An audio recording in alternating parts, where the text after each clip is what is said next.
In preparing the New York Saturday Press for its Omnibus edition, I ran across a piece of our modern political lexicon, the history of which has been forgotten. The word I refer to is woke. Just before the Civil War, the term was slightly different, but locked in on the same meaning. In the 1850s, to be wide awake meant to have left behind traditional insight for ideas that are produced from a new, enlightened morality, a better morality than your progenitors left you. Think about our history. Think about the Dark Ages, a period where many cultures were disconnected from the intellectual progress of the past, a time when we did not remember.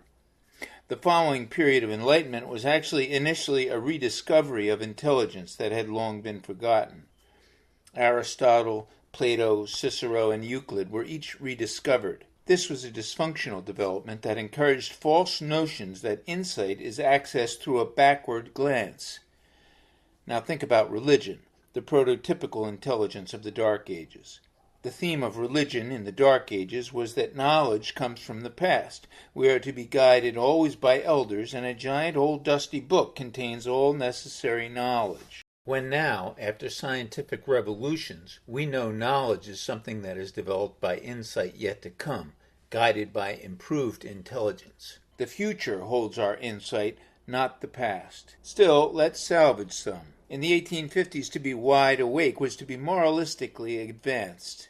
To the horror of the period's status quo, religious congregations began thinning as wide awakes or come-outers formed new religions that reflected their new ideals. The Grimke sisters, inspired by a new morality, left their father's South Carolina plantation for the back room of a New York City church, where they worked tirelessly producing abolitionist texts they mailed home to families just like their own in an effort to wake their fellow Southerners up.